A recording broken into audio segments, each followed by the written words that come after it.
If a research firm tells you the total addressable market for your industry is between $5 and $10 billion, do you care? Should you believe them? Is that kind of just a guess? Good morning, everybody. Today, Ruby and myself are discussing how much over-indexing is being done on things like total addressable market that's being pumped out by research firms all the time across the globe. And to be very frank, it's not helpful. It's interesting. It's interesting information. It's not helpful. If somebody tells you that the industry that you're in has a total addressable market of between $5 and $10 billion, that is not an accurate number in any way. That is a really educated guess. 5 and 10 billion, so it's either half or double what we think it is. That's not good. That's not helpful. That's not information that I really even want to distract me from my core customer conversations. I would rather learn about my market from the people in my market. And understanding scale is an interesting notion. It's an interesting data point. 5 to 10 billion, sure. What is it that we want to start thinking about when it comes to the market that we actually have, the customers we actually want, and where are they? And do we have enough of them? There's the question. Do we have enough of them? That becomes a much more interesting conversation than is it 5 billion, is it 10 billion, is it 20 billion? I don't know. I don't care.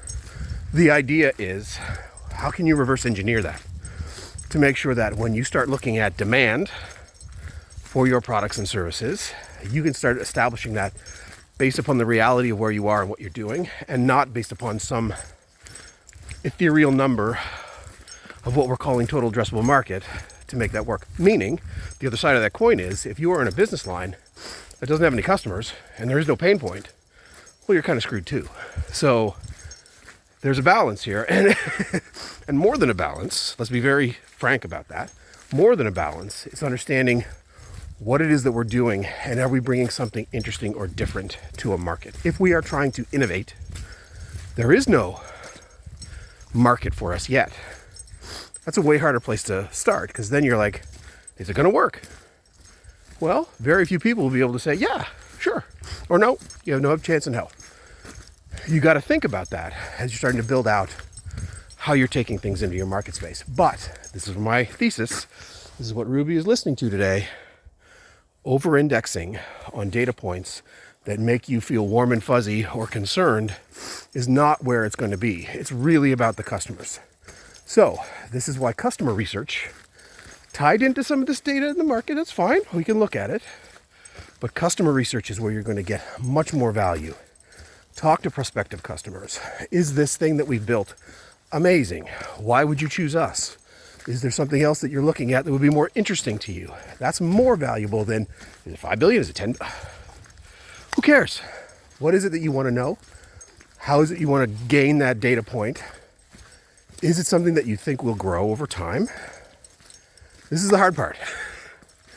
If it goes from 5 to 10 billion, and there's a 2.4% compounded annual growth rate, we're starting from numbers we don't have been... There's no basis in the reality for those numbers. So, rant over.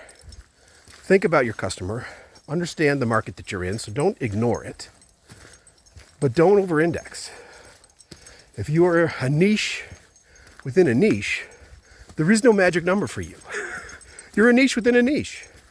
You understand the bigger picture, but you don't have to be so overtly concerned about, is that market growing or shrinking, as long as you have something that's meaningful for that market so that you can actually go get new customers. That's something interesting to them. You can persuade them. You can help them understand what you do differently to pull them away from another provider, a bigger provider, whoever.